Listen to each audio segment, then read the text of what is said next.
and welcome to the program. Well, most of us have a love-hate relationship with technology. We know it can be used for good. It gets the gospel around the world, literally, to every continent with a click of a mouse.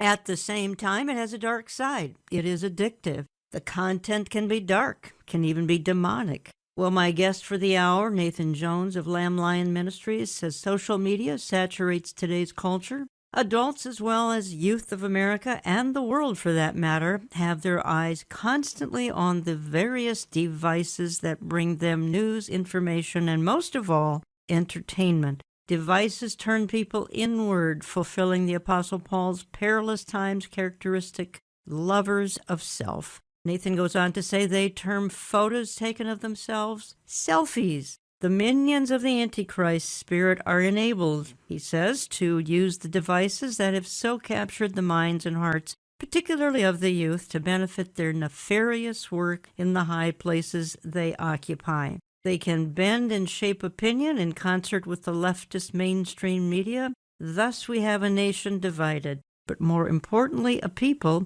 even on a worldwide basis, captive to the spirit of Antichrist that wants to enslave them under the coming regime of the first beast of Revelation chapter 13. Well, Nathan has contributed a chapter in the new Terry James book, Lawless, End Times War Against the Spirit of Antichrist, which we carry, and his chapter is titled Devices in These End of Days. A reminder that this book has 17 contributors, and it's available in our store, in our newsletters, or you can call us. Nathan Jones, welcome back to the program. Well, thank you. It's always a great blessing to be with you and your audience.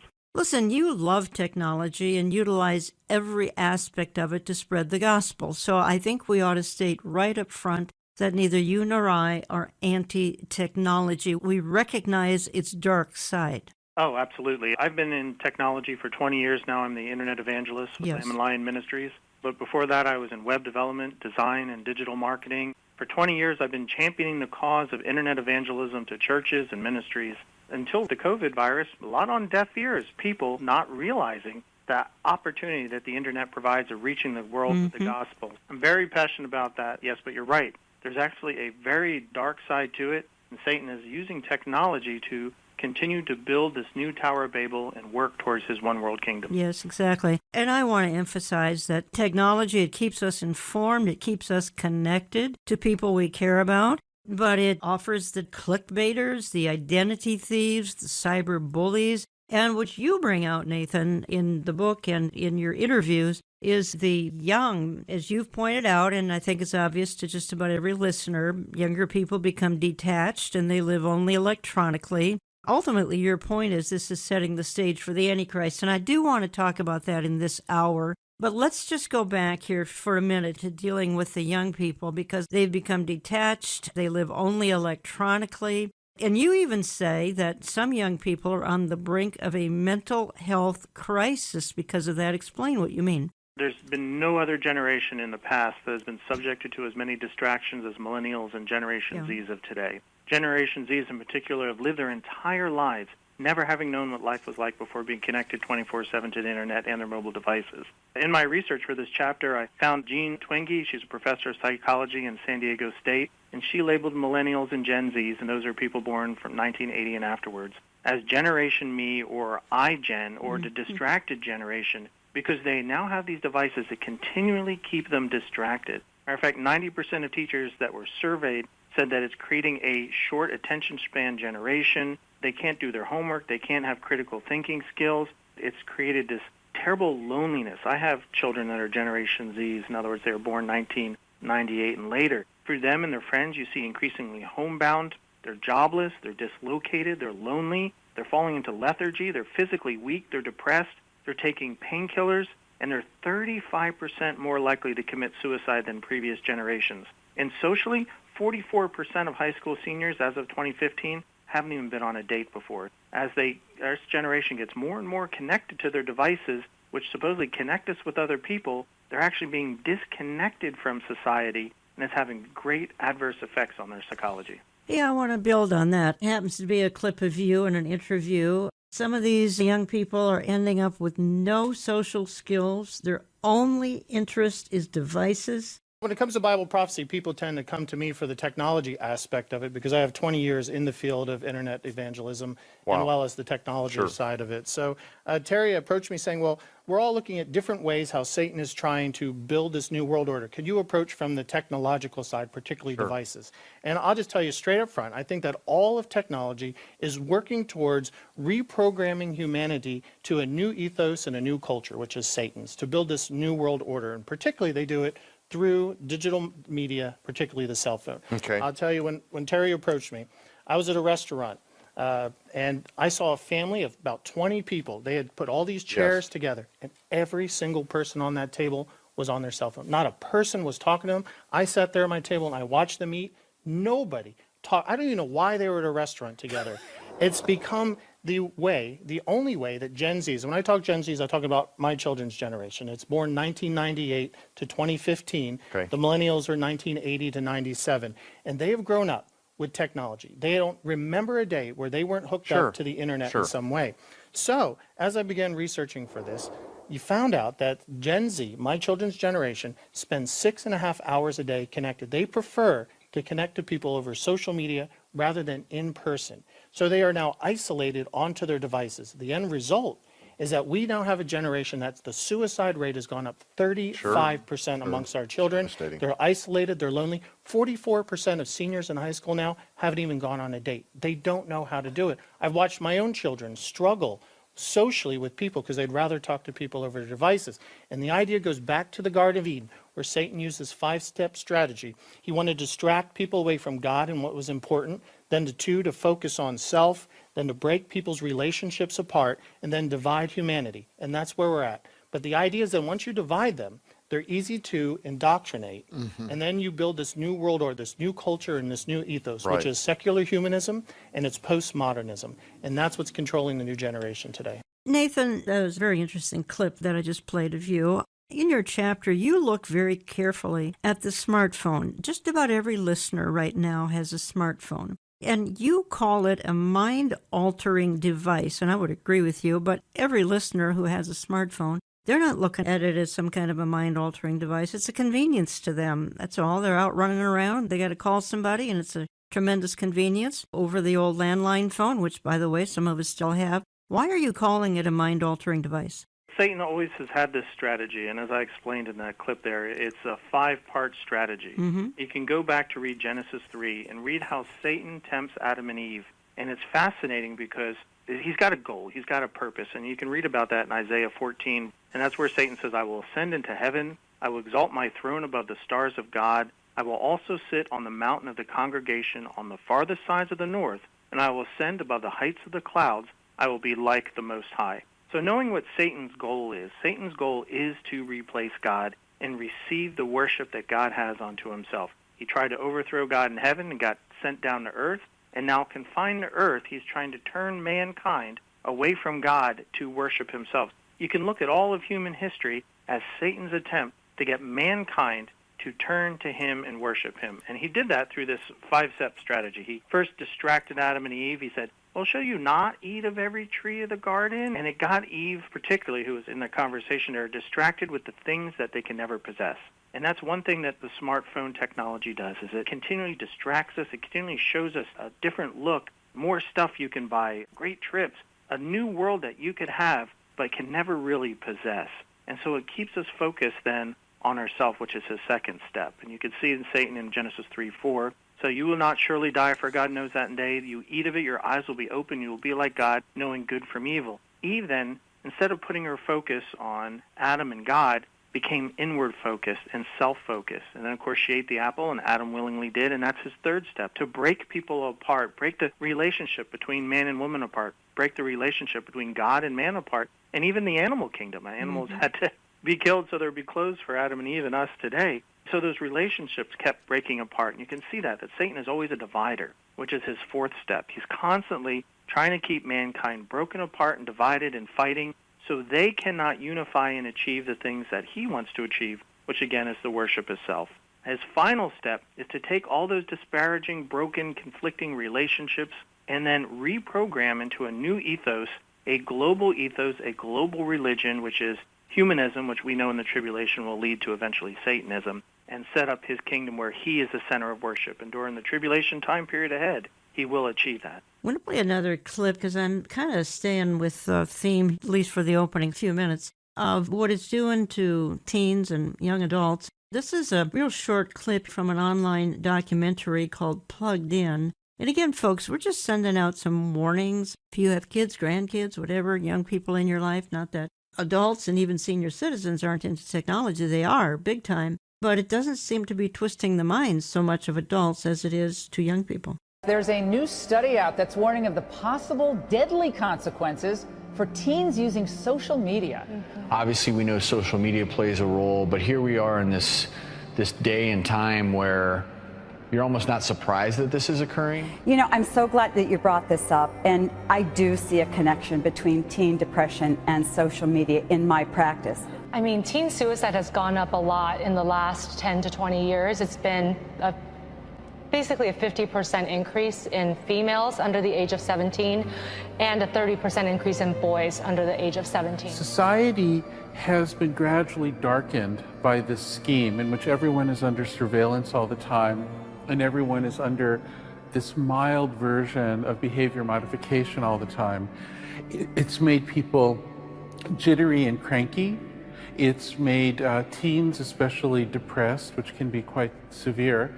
And it is a point in time where people need to hard break from some of these tools and the things that you rely on. The short-term dopamine-driven feedback loops that we have created are destroying how society works. That thought process was all about how do we consume as much of your time and conscious attention as possible. In this documentary, we will be exploring the hidden toxicity of social media use. We are not going to be telling you not to use social media or to throw your smartphones away, but we do want people to understand the way that algorithms and artificial intelligence that you engage with when you open your smartphone and use social media affect and condition your brain and the dopamine reward system and your central nervous system and even your very perceptions of reality itself. Nathan, the two things that jump out at me, and we've only been recording here less than 15 minutes, smartphone and social media, these seem to be the two instruments that control society today. I'd agree with that. What's interesting is when Terry James, who's the general editor of Lawless, tasked me with this, he wanted me to look at technology as a whole. And so what I did is I covered 6 different categories of technology: electrical power, computers, communications, e-commerce, entertainment, and security, and how they all work together and how the ultimate combination, you call like a crossroads or the center of a spider web, is the smartphone. The smartphone is the hub of it for us. I don't think it's hard for anybody to deny that when they go outside and they watch people walking up and down the streets, they're glued to their smartphones. They're addicted to it, and it's a scary thing. Someone made an animated YouTube video recently, and it showed all these people like zombies walking around with their cell phones, and people were dying and getting robbed, and the only interest the people had was to take the pictures of it, put it on their Facebook page, and move on. And we read how in the end times that society, the love of most, will grow cold. I was sitting in an airport once, and I had a layover, and there was a young woman sitting next to me, and she spent the entire time prepping herself and taking selfies, and she was totally 100% absorbed in herself. And that's not what the Bible calls us to be, right? The Bible calls us to love God and love others, to be selfless. So this is Satan's way. He makes us focus on ourselves, and that self-focus then separates us from the people around us, and that's amplified by the smartphone. If you just joined me, I'm talking for the hour with Nathan Jones. He's an internet evangelist with Lamb Lion Ministries. You can learn more at christinprophecy.org, christinprophecy.org. Nathan has contributed a chapter to the book Lawless, The End Times War Against the Spirit of Antichrist, which has 17 contributors, Terry James, editor. You can find it in my online store, olivetreeviews.org, olivetreeviews.org, and my newsletters, print and e. Give my office a call. We'll get a book out to you as quickly as possible. And Nathan, you bring out the fact that 4.5 billion people own an electronic device. That's literally half the world's population. The average internet user spends 6.5 hours online daily. The smartphone user, almost 4 hours daily. And as you say, this is today's Tower of Babel. Why don't you explain what you mean by that? Well, the Tower of Babel was mankind's attempt to disobey God. God had ordered humanity after the flood to go out and be fruitful and settle the world. And mankind said, no, we're going to build this city, we're going to build this tower, and we're going to declare that we're our own God. Mankind and Satan aren't too different. We have the same lusts, ambitions, and greed and self-focus. What we're trying to attempt in some respect what Satan does. Humanism is basically the worship of humanity and the worship of self. And humanity is doing the same thing Satan's wanting for himself. He wants the world to worship him. So what does this type of technology provide? It provides a great means by which we become the center of our own world. We become the focus. You can go to a grocery store and see the children trailing the mother, and she's on her cell phone. It's like they don't even exist. Or in restaurants, That's right. Every family member is on their own phone. The whole world revolves around you when you get into your own little world and your own little bubble on the smartphone. Like you said earlier, Jan, I'm not against technology at all. As a matter of fact, I love it. I utilize it to share the gospel. But this dark side of it, Satan has a purpose for it. I mean, we've already identified Satan's goal, which is the usurping of God's rule over the entire earth and the theft of mankind's worship that is meant for God alone. And we learned that Satan's five-part strategy entails ending with a new world order controlled by a global government and forced religion. And the means by which our enemy will implement this new world order, that the one he's so long desired, to building this proverbial Tower of Babel, is by creating a new religion, something that connects people. And what connects the world is through these various technologies, and I covered 6 categories in the book. It creates this new pop culture, a shared identity that transcends borders, it transcends culture, and it also gives them a new religion, which is humanism, the worship of self. I'm reading a paragraph here from your chapter. We're kind of staying in the theme here of cell phones and some other devices here, and you say, and as home security systems and home devices become more smart and interconnected to the Internet of Things, with the master controller being the smartphone, the threat grows of a shady outside entity being able to gain control and monitor our homes over our very own security system. Then you say, for instance, Amazon's Ring doorbell camera system was discovered being monitored by company engineers over unencrypted live video feeds. You say, Amazon even wants to tie its Ring doorbells into facial recognition and has allowed police forces to use these home cameras as part of their surveillance network. And then you conclude the very home security devices that keep the robbers out also keep homeowners in a monitored prison of their own making. That is brilliant and so true. It is. What we think is free. Oh, I get free YouTube videos. I get free email. The enticement is free to keep us connected to it. But there's a huge price we need to pay. For one, know that your cell phone is connected to a global positioning system, a GPS. In other words, your cell phone is either tied to satellite-based radio navigation or tower pinging tied to cell tower locations. Even turned off, your cell phone keeps track and a record of everywhere you have been. For this free stuff, this entertainment we get on our device, we've given up the freedom of being anonymous where we're at. 2, and this is like that movie Minority Report with Tom Cruise, there's going to be a time, and I think we're living in it now, where everywhere you go, you're being monitored, you're being tracked.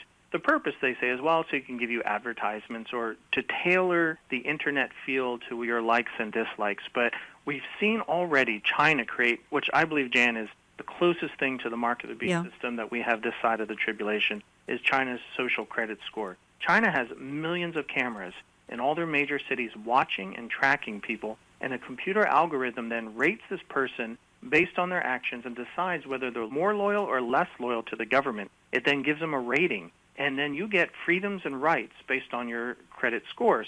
If you're very loyal to the communist government, then you can travel all you want and you can go to these restaurants. But if you're not, like Chinese journalists find out, that they get a negative report and they are restricted in travel and they're restricted in money. And even in the United States, we're seeing that big tech companies, without even asking us, already begin to start implementing something like this in the way that we're being evaluated based on our beliefs and systems and shut out of the public conversation, whether they agree with us or not. This will be on a global scale at some point. I'm going to play a little clip backing up what you're saying here, Nathan. Have you ever felt like the ads that you see on your social media feed are specifically targeted to you? It's almost like the app is listening to your conversation. I know it's happened to Katie on Instagram. Yeah, Charisse, you know, my friend and I were talking about a specific cruise that she went on, and just a few minutes later, an ad for that specific cruise popped up into my Instagram feed. So it made me wonder, if they're not listening, how could that happen? Harton is my wife's grandmother's maiden name. WWL TV photojournalist Adam Kopis and his wife named their new baby Harton. Like most new parents, they post pictures of her precious little face on social media. But Adam saw something strange online. Well, my wife just showed me the phone, which was her Facebook feed, and she told me the story of how she calls Harton Hart. And so she's always, "Hey Hart, how are you? We love you, Hart." And then she started getting some ads on Facebook for the band Heart. You're not a Heart fan? I honestly couldn't even tell you what they sang. It seems like everyone has a similar anecdote that leads many to believe the apps are listening in on their conversations. Even members of Congress questioned Facebook CEO Mark Zuckerberg about it.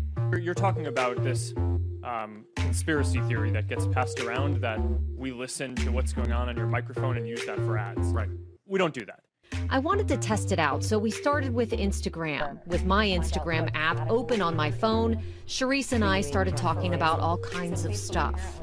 Tell me about your trip. Where'd you go? I think we did brunch at my Airbnb that I rented, and it was actually a gorgeous Airbnb. I have not searched Airbnb on my phone. I don't have the app, and it only took 20 minutes into our conversation for this to happen. There's an ad for Airbnb. Nathan, I've actually covered this topic on air a few times. Billy Crone, Eric Barger have talked about this tracking. I think the average listener, if they didn't hear those programs, they have no idea what a victim they are when it comes to tracking. Oh, you're not kidding. I mean, the security technology we have today is really Orwellian. Yeah. There's a constant monitoring via cameras and microphones, smart assistants. I got a friend of mine who got Google Home, and Google Home is always there, ready, listening, waiting for a command. Hey, Google, do this or do that. Google even manages your finances. It controls your thermostat. As a matter of fact, in 2014, Amazon unveiled the Echo speaker, which features Alexa. It's its voice-activated virtual assistant. They had hired armies of low-paid Amazon employees to listen in and transcribe people's conversations and gleaning very personal information from that. In my research for this book, I found many different examples of companies who, on the surface, like that Zuckerberg clip, said, no, we're not doing it. Oh, yes, they are. They are very much listening to you because that's what the thing does. It's meant to listen to your voice command, but it's not just stop listening as soon as you stop giving the command. It's picking up information ideas. Now, primarily to sell you products. Yes. That's his purpose. Yes. That'd be fine if the data disappeared afterwards, but it doesn't. That's right. Huge data centers have been built all over to store the history of all your data, and it's being used against people. That TV show, The Flash, one of those superhero TV shows, they fired one of their actors for a tweet he said when he was 12 years old. Talking to Nathan Jones for the hour. You can reach him at christandprophecy.org. He's a part of Dave Reagan's Lamb Lion Ministries as an internet evangelist. Yep, you heard that right. In the 21st century, we need internet evangelists because there's a bright side to technology, and that is it gets the gospel around the world in a heartbeat. That is what Nathan does on a full-time job. But here's where I kind of want to go yet. Cashless is coming, a cashless society. You say, Nathan, you say that all of this, and we've kind of already made some implications here, that all of this is setting the stage for the Antichrist, and we need to explain just how. And again, just because somebody is using technology, smartphone, on social media, and clearly social media has revolutionized the world for good and for bad. It's certainly keeping people connected, and that's usually a good thing. But how in the world are all of these things setting the stage for the Antichrist? What about e-marketing? What about places like Amazon? Do you know that the top 100 online marketplace outfits in 2019 sold, now get this, a total of $203 trillion in product? That's online. You wonder why brick and mortar stores are fading. They're a 20th century phenomenon, certainly not 21st century, because all of what we're talking about came along here in the last 15 to 20 years and bumped everything else, the shopping mall and more, into ancient history. We need to talk about some of these things. What I'm really interested in is how all of this would play into Bible prophecy, and we'll talk more about that in just a minute. So don't go away. We're coming right back. Just a reminder, folks, that next weekend is the Behold He Comes West Coast Prophecy Conference at Calvary Chapel, Chino Hills, California. The date is Saturday, September the 11th. You can live stream the conference and have access to messages post-conference for just $5. Visit beholdhecomes.org, beholdhecomes.org. Speakers include Pastor Jack Hibbs, Pastor Barry Stagner, Amir Sarfati, and I'll be there as well. We'll talk about the crazy happenings in our world today from a biblical perspective. The events of the day really do make sense if you see them through the lens of the Bible. The event will be live streamed Pacific time and begins at 9 a.m. Go to beholdhecomes.org next Saturday, September 11th. While that day lives in infamy to many Americans, we want to use the day to glorify God and remind you that Jesus is coming soon.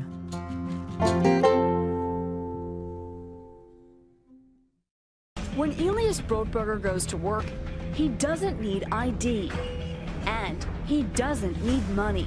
In fact, much of what he needs to get through the day is hidden right there, just below the surface, in his hand. People who work here can be chipped to gain entry to the building and various services. I've just been chipped myself. The microchip that serves as his keys, his ID, and his wallet.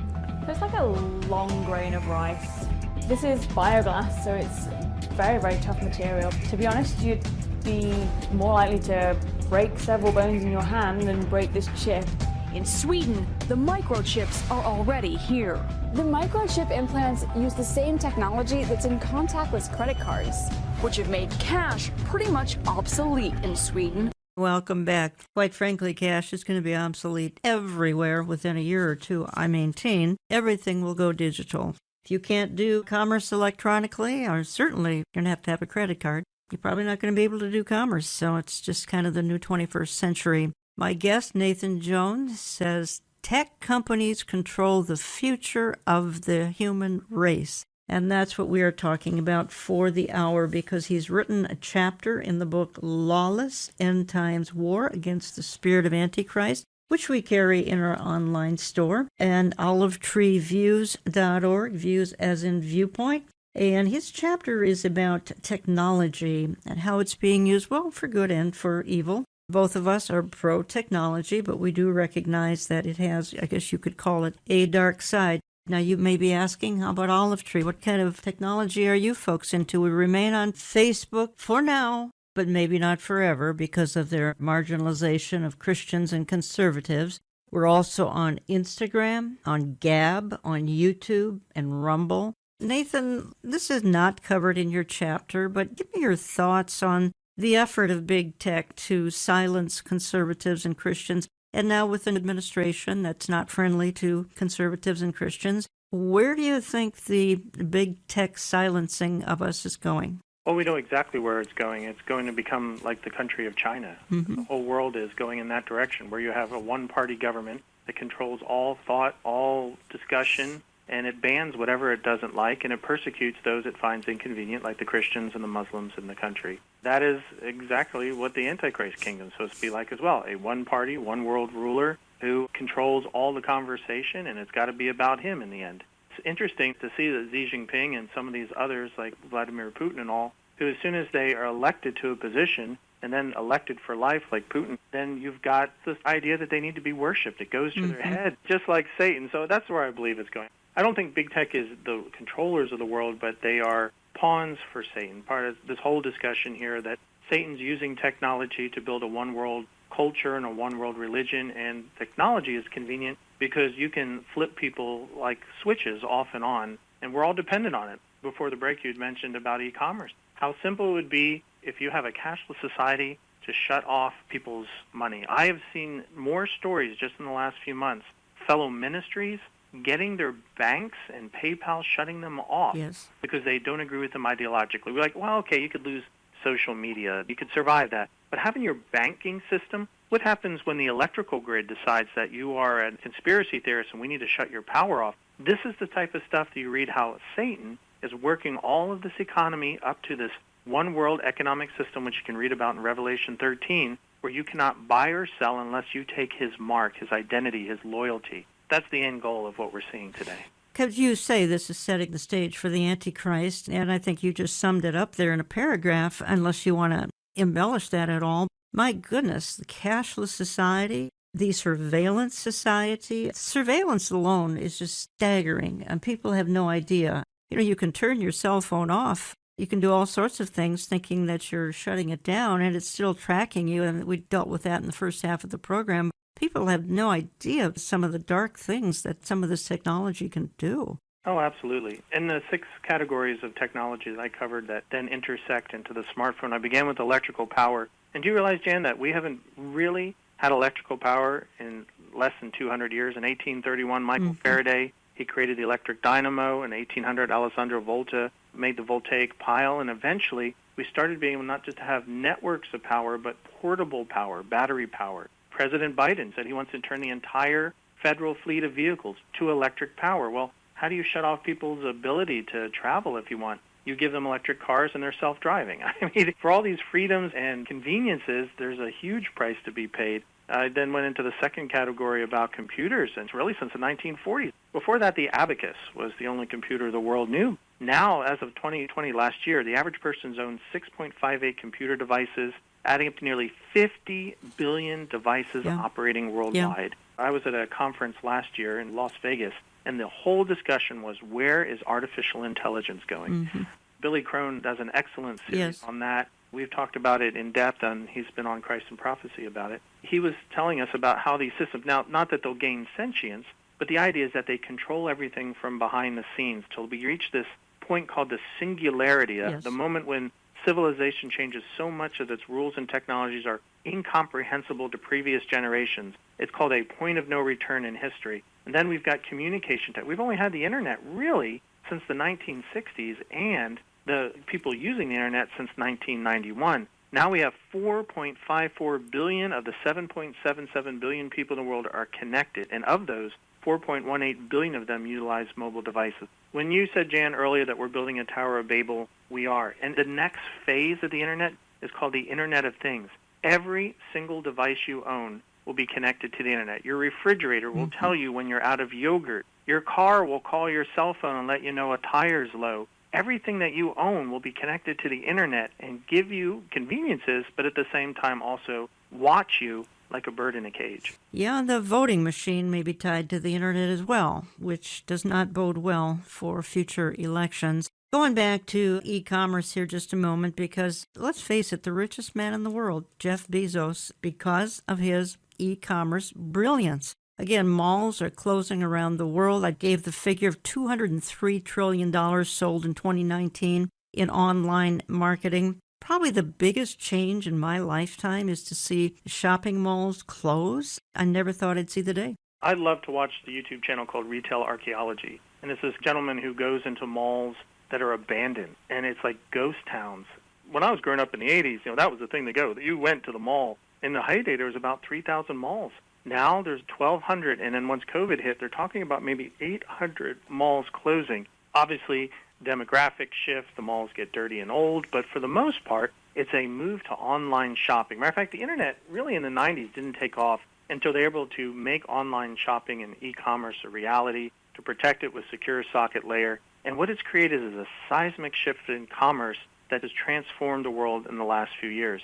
For instance, Jen, you're very familiar with electronic funds, these new currencies called bitcoins or cryptocurrencies, this idea that we need to get away from the dollar and move to electronics. I do carry cash in my wallet, but I use a credit card for every transaction imaginable. We've been using all this money, and yet at the same time, we're hearing these same companies who we thought were apolitical, like banks and PayPal and others, turn around and decide, well, we don't like what you're saying, we're going to cut you off. American Family Association got cut off from their banks. I've known a few ministers get cut off by PayPal. If you move to a totally cashless society, it is moving in that direction. Matter of fact, in 2023, Sweden is going to try to run all cashless. Maybe this COVID epidemic will speed that along. I know we had coin shortages this year. The whole world now thinks money is dirty and shouldn't be handed around. I think we're seeing a huge push to get to a cashless society and away from a paper money society. And when all your money is virtual, then all it takes is a bank or a government to decide, I don't agree with you, you have no access to That's your money right. anymore. You're listening to Understanding the Times Radio. I have online from Texas Nathan Jones. He is, interestingly enough, the internet evangelist with Lamb Lion Ministry. You can learn more at ChristInProphecy.org. ChristInProphecy.org, Dave Reagan's wonderful ministry. They're out of Dallas, Texas. We're talking about technology because Nathan has contributed a chapter in Lawless, End Times War Against the Spirit of Antichrist. I have a chapter in here as well. Terry James is general editor. There are 17 contributors to the book. You can find it in my store at olivetreeviews.org. Other contributors, Wilfred Hahn, Damon Duck, Nathan, Ryan Peterson, Todd Strandberg, Jonathan Brentner, Pete Garcia, Mike Gendron, Tom Hughes, Jim Fletcher, Dave Reagan, and others have contributed to this outstanding resource on documenting the tide of our times, Lawless End Times War Against the Spirit of Antichrist. We're playing off of Nathan Jones' chapter on technology. And Nathan, I don't quite want to let the hour get away without continuing for just another minute or two on social media, because there are 3.8 billion users of social media, which that is staggering. Almost 4 billion. I mean, the world's population is 7-point-some billion, and half of them are on social media. I'm going to play one more clip here in the program. This is kind of going back to some things we talked about in part one about the addiction of all that we're talking about, and I don't think we can stress that enough. Those of you who have young people who are glued to their devices, it's because of the addictive nature of all of this. And then we have the stalking side of all of this. If you think this is all harmless, you are oh so wrong. We now know that many of the major social media companies hire individuals called attention engineers who borrow principles from Las Vegas casino gambling, among other places, to try to make these products as addictive as possible. That is the desired use case of these products, is that you use it in an addictive fashion because that maximizes the profit that can be extracted from your attention and data. It literally is a point now where I think we have created tools that are ripping apart the social fabric of how society works. That is truly where we are. The way the technologist Jaron Lanier puts it is that these companies offer you shiny treats in exchange for minutes of your attention and bytes of your personal data, which can then be packaged up and sold. What happened is that the attention economy and this race for attention got more and more competitive. And the more competitive it got to get people's attention on, say, a news website, the more they need to add these design principles, these more manipulative design tactics, as ways of holding on to your attention. You don't realize it, but you are being programmed. Social media tools are designed to be addictive. The actual desired use case of these tools is that you fragment your attention as much as possible throughout your waking hours. That's how these tools are designed to use. Well, we have a growing amount of research which tells us that if you spend large portions of your day in a state of fragmented attention, so large portions of your day where you're constantly breaking up your attention, take a quick glance, do a just check, and just quickly look at Instagram, that this can permanently reduce your capacity for concentration. I am especially worried about this when we look at the younger generation coming up, which is the most saturated in this technology. And it's very addictive because if you pull on the slot machine arm enough, you will win. And you never know which pull will reward you. That's an addictive behavior, and it's dopamine that is driving that addiction. So what happens with social media is Robert Sapolsky, who did the foundational research on this at Stanford, calls it the magic of maybe. When you look at your phone and maybe there's a text there and maybe there's not, and you don't know, when it shows up, that high you get, that's dopamine. It's the magic of maybe. Maybe it'll be there, maybe it won't. When it shows up, you get a 400% spike in dopamine. That is roughly the same amount of dopamine as you're getting from cocaine. It's slightly less than an extremely addictive drug like cocaine. And that's what's happening. We really care what other people think of us. So for example, you know, when you upload a new photo, a new profile photo of yourself on Facebook, that's a moment where our mind is very vulnerable to knowing what other people think of my new profile photo. And so when we get new likes on our profile photo, Facebook, knowing this, could actually message me and say, oh, you have new likes on your profile photo. And it knows that we'll be vulnerable to that moment because we all really care about when we're tagged in a photo or when we have a new profile photo. And the thing is that they control the dial, the technology companies control the dial for when and how long your profile photo shows up on other people's news feeds. So they can orchestrate it so that other people more often end up liking your profile photo over a delayed period of time, for example, so that you end up having to more frequently come back and see what the new likes are. And it's literally rewiring our brain. Even social media, the challenge is, you know, with these terms like Facebook depression and everything, because... What's that? This is social media depression, because whereas everyone's looking at their feed and they're comparing their lives to other people, their highlights of other people's lives. Wow. And there's actually less life satisfaction, more sadness, depression, and stuff like that. And it's interesting because if you think about things like things that, you know, routinely produce a lot of dopamine, alcohol, for example, there's a drinking age, right? We have a drinking age. The alcohol releases a whole lot of dopamine. It makes you feel really, really good. We say, okay, you can have that, but you've got to wait. You've got to be 21 years old. We don't do that with social media. We're, you know, essentially putting highly addictive drugs into the hands of kids before they have any natural defenses against them. And what you're seeing with internet addiction, with social media addiction, the same thing over and over. It's people trying to change their state of consciousness with a device trying to get at the underlying neurochemical. Nathan Jones, these are tech giants talking. These were heads of Instagram, you name it, that were talking in that clip. I'm just catching my breath here after listening to that. That reminds me so much. Do you have a Netflix account? I highly recommend the program Social Dilemma. It's a documentary from former big tech people who started social media and then they're no longer in it and realize what a monster they made. And what really caught me is one line is that you think that they're selling advertising to the user. They're not. They're selling your attention to the advertiser. You're the commodity, not the commodity being sold to you.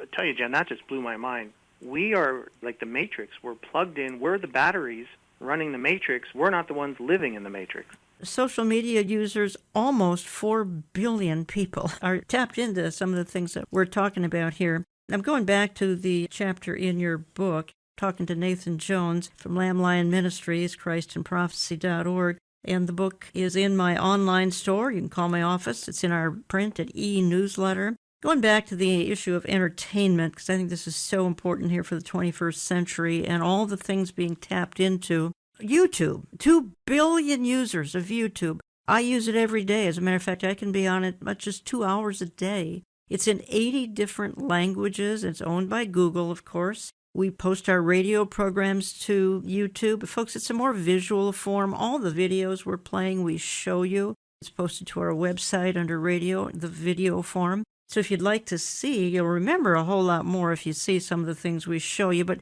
Nathan, let's just jump here for a minute. I just referenced YouTube. What about Netflix? What about Hulu, HBO, Disney Plus, Amazon Prime? I could go on and on. Apple TV, Roku. None of these existed 20 years ago. Did they even exist 12 to 15 years ago? Netflix did, but some of these are brand new. That's true. And Satan knows this because 65% of people are visual learners. Yes. They connect, they learn by seeing. And it's led media culture expert Steve Turner to say, film supplies more widespread cultural references than any other art form, and movies provide a shared reference point. Films and movies provide an unparalleled opportunity to connect to an increasingly visually driven, story-oriented culture and then reshape it to the storyteller's point of view. In my fifth category of technologies, we covered electric, computers, communication, e-commerce, and security. But entertainment is what you said earlier, Jan, was perfect. It's the glue that keeps you connected. Yeah. It gives you that jolt.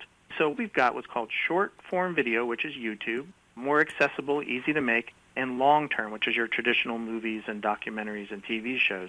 Also under entertainment is gaming and social media. So let's look at YouTube here. It's only been around since 2005, so this year it'll reach 16 years. That's all it's been on.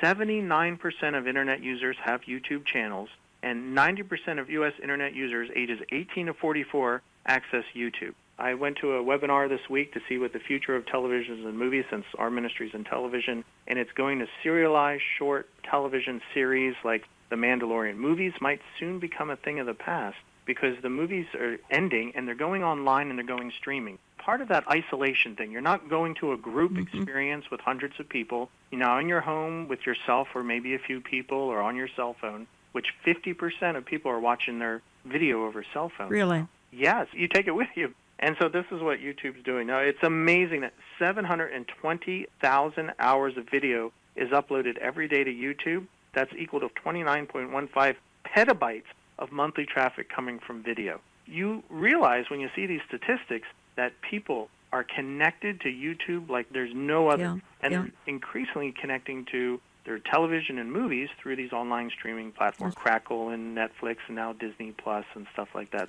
It's the glue that keeps us connected to our cell phones. If you're not getting your dopamine kick out of your social media, then, why don't I watch a YouTube video? You don't see the world around you anymore. And again, you're trapped in your own little world, and you're sharing that unified culture. And that's where we get back to this, Jan. The idea of having this online media is to develop a new culture and a new ethos. And that new culture and new ethos is pop culture and humanism. And that's exactly what YouTube is, basically the pulpit of that religion. Let's spend just a minute. I played the clip from Sweden, and you did reference it, and that is Sweden's heading, like you said, by 2023, possibly sooner, to cashless society. Frankly, I think America could be cashless easily by 2023. That's a whole new way of living. You're going to have to order digitally, online, PayPal, all the various ways. You're going to have to be ordering product. Again, we get back to brick and mortar going away, but cashless. I know the Bible talks about it. Revelation 13 talks about it. We know it's in the future. It just seems like it's coming like a freight train at us. And of course, I think what we're saying here in this hour, Nathan, and you stated bluntly in the chapter you've written, all of this is setting the stage for the Antichrist, for the one world system, for the one world religion, for a cashless society. We know the rapture of the church could be today. We don't know the day or the hour, but we know we're in the season. Give me your thoughts on this freight train coming at us, roaring this cashless society. What we're looking at is a transition of our society away from its historical, modernist, logic-based thinking to a postmodernist, relativistic, feeling-based, post-Christian era. Matter of fact, evangelism expert Rick Richardson describes the characteristics of this brave new postmodern culture as this is this new culture that we're coming here, that people are their own gods, that they engage in identity politics, they're rampantly distrustful of authority, they hold a general belief that love rules, they have an overt fear of the patriarchy, they readily discard whatever came before, and they tend to view Christians as self-serving. This is Satan's new ethos, carefully indoctrinating the masses worldwide by an ever-present, ever-watching smartphones, and thus we're creating the new global culture. If you want to sum it up, it's a pro-humanist, anti-Christian, having a form of godliness but denying its power, end-of-day culture, just as Paul warned Timothy in 2 Timothy 3. Jan, I don't think it's a matter of, is this coming down the line? It's now. The cashless part, I've read that the Fed wants to release its own currency called the Fed and to replace the dollar. That's one of the final components. Driverless cars, they want people on their cell phones and not driving. If a computer's controlling your car, you're not. Again and again, we give up our freedoms for conveniences. People who give up freedoms, they're slaves, and that's what the Antichrist is working towards. I'm quoting you here. Technology companies control the future of the human race. And I totally agree with you. We don't want to make that kind of a statement to scare people. That's not the purpose of this hour at all. The purpose of this hour is to get people aware, not to scare. But why don't you spend a minute on the strong statement, tech companies control the future of the human race? Well, I think the tech companies tried to prove that by banning Donald Trump off all the social media, off of economic platforms like Amazon, off of search engine. 92% of all searches are done through Google. 92, that's a monopoly. We hear countries around the world, like Mexico and the EU, standing up saying, hey, we're going to bring antitrust against these monopolies, but they've lost. If you can take down the most powerful man in the world, the President of the United States, then you've proven you've won the war, and you're ready to bow your knee to whoever that one world future ruler is. I don't think that Jeff Bezos is going to be the Antichrist. Don't get me wrong there. It's clearly a political figure, but it's a tool to help support that. Let me back up to what you said. We have been making us aware of the negative side, but the positive side, and this is why I've been teaching and preaching internet evangelism for 20 years, is because it's a wonderful site. No time in human history has God given us the ability to share the gospel worldwide. Sure, we're starting to erode the freedoms and ability to share it, but God wants us to share the gospel. I minister to people around the world all day long without ever leaving Dallas. It's a wonderful, wonderful thing. I share the gospel with Muslims. You share them over the radio wave. The Lord is giving us this tool. It's a double-edged sword. We use the good side of it to share the gospel and get it out in the short time the Lord has. And when the church is raptured away, then that's when it's only going to be a one-sided sword, and it'll come down on people and restrict them. But for now, it's a two-edged sword. The Lord's given us time to use it so we can all be internet evangelists. Very well stated, Nathan, and I think that's the upside of this hour. We've talked about some grim statistics here and all, and we've talked about the addiction to all of this. We've talked about the tracking. Some of that's very, very negative. I've given statistics. Billions of people are tapped into technology. Billions, folks. That's billions with a B. It's half the world is tied into the things that we're talking about. You wonder, Nathan, just who isn't tied into technology. I can't imagine. You've got some fairly remote jungle dwellers, and they've got a cell phone, for Pete's sake. Oh, yes, they're floating balloons around so that there's cell phone connectivity in the jungles, like you said. Just 8 years ago, I was down in Nicaragua. Everyone has a big TV and a cell phone, which the government subsidizes. It's the opiate of the masses. We're all connected. In the beginning of my chapter, when we talked about the depression and addictions that our youth are having with social media, one commentator said that this isn't just a localized Western phenomenon. This is a global phenomenon. Children, young adults, even our age, all around the world are being addicted to their cell phones for the purpose of that re-education and moving towards that global government. Now, with all this connectivity, we can also share the gospel with people who we wouldn't have to unless we got on a boat and went overseas. It's a fascinating time to live in, dangerous, but also exciting, and I think it's a sign of the end times that Jesus Christ is coming soon. Connect with Nathan at ChristinProphecy.org. You can find the book, Lawless End Times War Against the Spirit of Antichrist. You can find it in my store. You can give us a call. You can find it in my print and e-newsletter. And Nathan, thank you for your contribution, and thank you for all you do in your online outreach and on Christ in Prophecy TV, which I watch and love. Let me just go out of the program here with a sentence or two, because the emphasis of this hour was not so much to focus on tools of the Antichrist as it was to remind you that his kingdom has major players, and they are the primary movers and shakers of our generation. And let's make the best use out of today's technology by using it to spread the gospel of Jesus Christ while we have the freedom to do so. Those freedoms are vanishing. They could be completely gone